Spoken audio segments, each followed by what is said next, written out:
Hello dear students, myself Girdhar Rawat, physics lecturer in HGM public senior secondary school.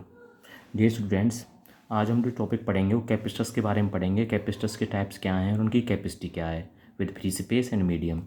प्यारे बच्चों, जैसा कि हम जानते हैं कैपेसिटर 3 टाइप्स के होते हैं हमारे पास: parallel plate capacitor, spherical capacitor, cylindrical capacitor. Cylindrical capacitor हमारे सिलेबस में नहीं है, तो हमें 2 टॉपिक पढ़ने हैं। पैरेलल प्लेट कैपेसिटर जो मोस्ट इंपॉर्टेंट टॉपिक है, और इसके साथ स्फेरिकल कैपेसिटर। अब पैरेलल प्लेट कैपेसिटर होता क्या है? पैरेलल प्लेट कैपेसिटर कॉम्बिनेशन होता है 2 पैरेलल शीट्स का, 2 पैरेलल शीट्स, जिन पे चार्जेस जो होते हैं क्या होते हैं, इक्वल एंड अपोजिट। और डेंसिटी क्या होगी, plus sigma and minus sigma. दोनों प्लेट्स पे इक्वल एंड अपोजिट चार्ज होते हैं, positive sigma and minus sigma, जो नेगेटिव सिग्मा है। सेपरेटेड बाय ये स्मॉल डिस्टेंस, कुछ डिस्टेंस से वो सेपरेट होते हैं, जिसे हम क्या बोलते हैं, डी। अब बीच में मीडियम कौन सा आपका, एयर मीडियम। एक बार हम करेंगे एयर मीडियम के लिए, फिर हम करेंगे डाइलेक्ट्रिक स्लैब प्लेस करते हैं अंदर, या कोई इंसुलेटिंग मीडियम प्लेस करते हैं तो कैपेसिटी पे क्या इफेक्ट पड़ता है। प्यारे बच्चों, capacity of parallel plate capacitor हम निकालने वाले हैं with air medium. Air medium कह दीजिए, फ्री स्पेस, इसके साथ हम निकालने वाले हैं। तो हमने माना let us consider a parallel plate capacitor consist of 2 plates. Plates के आपकी A and B, having charges equal and opposite, और डेंसिटीज भी क्या दोनों की, इक्वल एंड अपोजिट डेंसिटीज हैं दोनों की। मतलब फर्स्ट प्लेट हमने कनेक्ट किससे की है, पॉजिटिव से, और नेगेटिव हमने नेगेटिव प्लेट की बी से कनेक्ट। अब इस तरह जो चार्ज हमारा जाएगा, इस पर जो टोटल चार्ज हमने दिया है ए प्लेट को, वो पॉजिटिव चार्ज, बी क्या होता है, नेगेटिव चार्ज, जिसे हम पिछले टॉपिक में पढ़ चुके हैं। बीच में मीडियम कौन सा आपका, एयर मीडियम। तो जो हमने इलेक्ट्रिक फील्ड यहाँ पे दिया है, इस एक्सटर्नल इलेक्ट्रिक फील्ड की डायरेक्शन क्या होती है, positive potential to negative potential, E not की जो वैल्यू है। अगर हम इस इलेक्ट्रिक फील्ड की स्ट्रेंथ निकालें, what is the strength of this field, तो हम जानते हैं प्यारे बच्चों, इलेक्ट्रिक फील्ड की जो स्ट्रेंथ होती है, हम पिछले चैप्टर में पढ़ चुके हैं डाइलेक्ट्रिक स्ट्रेंथ में, ई इक्वल्स टू होता है वी अपॉन पोटेंशियल अप्लाइड। जो पोटेंशियल अप्लाइड किया हमने ए बी प्लेट के बीच में, और कितनी डिस्टेंस पे अप्लाई किया, वो डी डिस्टेंस पे, ई बराबर होता है V upon D, potential applied per unit distance. तो यहाँ पे जो वी है, जो पोटेंशियल राइज अप हुआ ए एंड बी प्लेट के बीच में, उस वी की वैल्यू क्या बनी, ई इंटू में डी। और ई कौन सा यहाँ पे, external electric field for free space. तो यहाँ पे जो पोटेंशियल डिफरेंस बना वो क्या बना, ई नॉट इंटू में डी। आप जानते हो ई नॉट की वैल्यू क्या होती है, अगर एक प्लेट पे पॉजिटिव चार्ज हो, सेकंड प्लेट पे नेगेटिव चार्ज हो, दोनों क्या हो, इक्वल एंड अपोजिट चार्ज, तो दोनों प्लेट्स के बीच में हमने गॉस थ्योरम के एप्लीकेशन पढ़ा था, उनके राइट साइड के आउटसाइड वहाँ भी जीरो आंसर आएगा, लेफ्ट में भी क्या आएगा, जीरो। और इनसाइड जो इलेक्ट्रिक फील्ड बनता है उसकी वैल्यू क्या होती है, सिग्मा अपॉन एप्सिलॉन नॉट।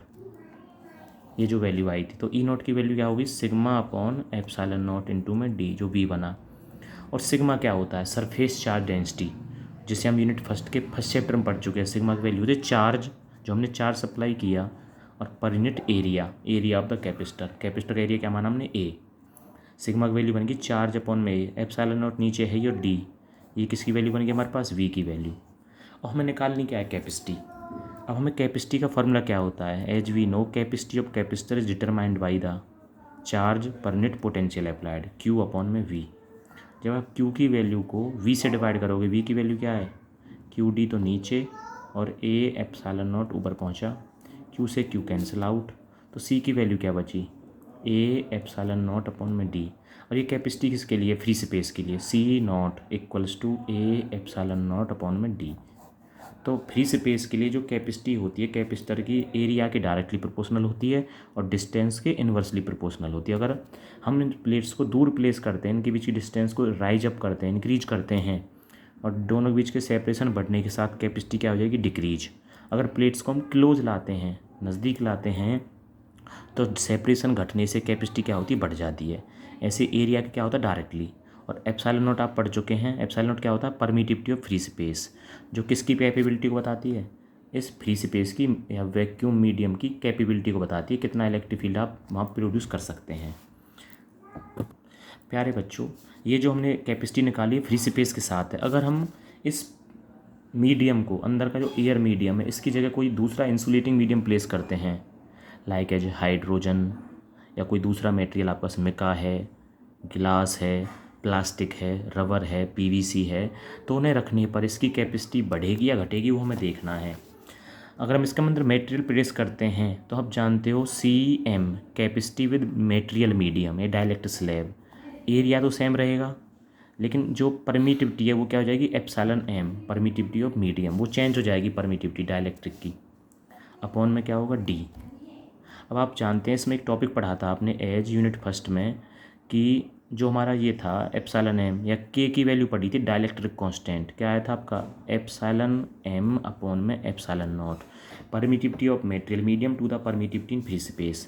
तो हम यहाँ से क्या मिला एप्सिलॉन M की वैल्यू क्या मिलेगी K इंटू में एप्सिलॉन नॉट। अगर इस वैल्यू को हम यहाँ प्लेस करते हैं तो हमें क्या मिलेगा CM equals to A upon में D तो है ही एप्सिलॉन M की वैल्यू K एप्सिलॉन नॉट।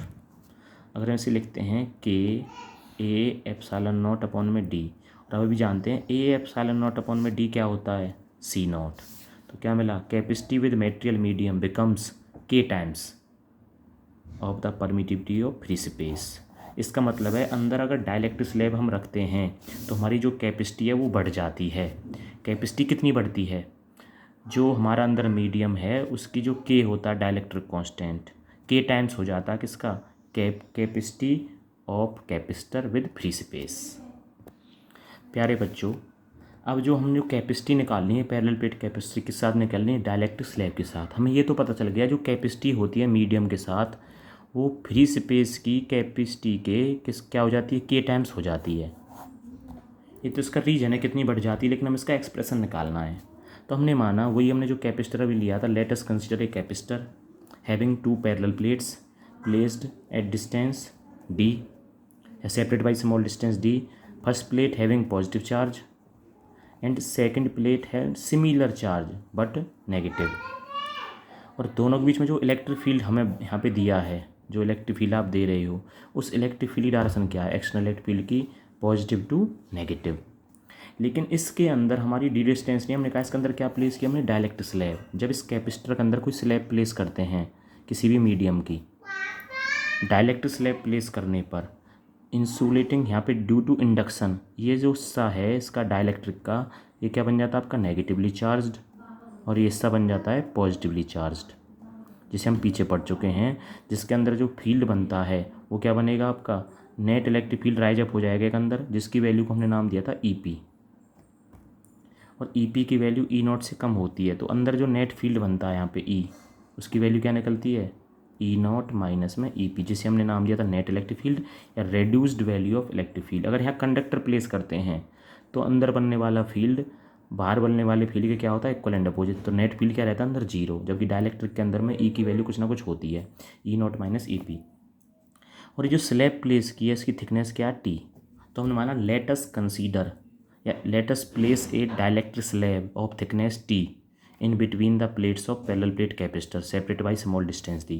और आप यहाँ देखते हो हेयर जो T की वैल्यू है वो D से क्या है स्मॉलर है। अब यहाँ पे जो आपने इलेक्ट्रिक फील्ड दिया है एक्सटर्नल और एक बना इंटरनल, और दोनों फील्ड की डायरेक्शन क्या है एक दूसरे के अपोजिट। अब जो हमने बाहर से पोटेंशियल अप्लाई किया था इधर से पॉजिटिव इधर से क्या था नेगेटिव, तो यहाँ पे जो पोटेंशियल है उसकी वैल्यू क्या निकलेगी अभी पढ़ा था हमने V की वैल्यू क्या होती है E इंटू में D, net electric field between the points या between the both the plates, दोनों प्लेट्स के बीच में हमें पोटेंशियल निकालना है। अब पोटेंशियल यहाँ पे एक तो है एक्सटर्नल E इंटू में D, E0 के लिए जो डिस्टेंस क्या है वो D है स्मॉल d जो नोटेशन है वैकेंट स्पेस के लिए। अब वैकेंट स्पेस D तो बचा नहीं है, E0 जो अप्लाई है किस पे अप्लाई है ये तो फिल कर दिया हमने डायरेक्ट स्लैब से, तो T में से कितना फिल कर दिया D में से T फिल कर दिया हमने, तो D minus T E0 apply है D माइनस T पे प्लस में, क्योंकि V जो यहाँ पे दो हिस्सों में बटा हुआ है V1 प्लस V2, V1 तो बन गया एक्सटर्नल के लिए। अब इंटरनल के लिए जो फील्ड है वो कौन है आपका EP, और जो डिस्टेंस है EP किस पे अप्लाई है T थिकनेस पे। अब आप इसे दो तरह से कर सकते हैं, यहाँ से E0 कॉमन आउट करने के बाद क्या मिला आपको D minus T plus EP upon में E0 इंटू में T, E0 into D minus T। प्यारे बच्चों आपने पढ़ा था EP अपॉन में E0 क्या होता है, हमने पढ़ा था K equals to dielectric constant जो होता है, जो कैपेसिटी होती है आपकी फ्री स्पेस की इंटेंसिटी अपॉन में मीडियम की इंटेंसिटी, जिसे हम कह रहे हैं E0 अपॉन में EP मीडियम के लिए। लेकिन यहाँ पे ई पी ऊपर है, ई नॉट ऊपर है, तो क्या बन जाएगा के का उल्टा, मतलब टी अपॉन में के। ये किसकी वैल्यू बन गई आपकी, वी की वैल्यू। लेकिन यहाँ पे जो इलेक्ट्रिक फील्ड है ई नॉट, उस ई नॉट की वैल्यू क्या है कैपेसिटर के अंदर, इधर जीरो, इधर भी जीरो, अंदर क्या बनेगा सिग्मा अपॉन में epsilon not D minus T plus T upon में के। और सिग्मा की वैल्यू क्या होती है, चार्ज अपॉन में एरिया, चार्ज हमने क्यू अप्लाई किया, A is the area, D minus T plus T upon में के वी। अब इस वी की वैल्यू को कहाँ प्लेस करना, हमें इस कैपेसिटर की कैपेसिटी निकालनी है डायलेक्ट्रिक स्लैब के साथ। तो कैपेसिटी क्या बनती है, as we know capacity of capacitor determined by, ये मीडियम के साथ है, चार्ज अपॉन में पोटेंशियल। जब इस क्यू के अपॉन में वी की वैल्यू को प्लेस करोगे तो क्यू से क्यू कैंसिल आउट हो जाएगा, तो बचेगा क्या आपके पास, जो वैल्यू बची क्यू अपॉन में वी करने पर ए एप्सिलॉन नॉट तो ऊपर आ गया, नीचे बची value T minus D minus T plus T upon में के, जिसे हम ऐसे लिख सकते हैं ए एप्सिलॉन नॉट अपॉन में D minus T common out लेने पर दोनों में से वन माइनस वन अपॉन में के। जैसा कि आप देखते हैं डिस्टेंस में से कुछ घट रहा है, कुछ सब्ट्रैक्ट हो रहा है, डिस्टेंस में जब कुछ वैल्यू सब्ट्रैक्ट होगी तो प्लेट्स आपकी नज़दीक आएंगी और घटने से कैपेसिटी क्या होगी, बढ़ जाएगी। तो हम कह सकते हैं hence C M greater than C not, मतलब डायलेक्ट्रिक स्लैब रखने पर जो कैपेसिटी आती है मीडियम के साथ वो ग्रेटर देन होती है किससे, कैपेसिटी विद फ्री स्पेस के साथ।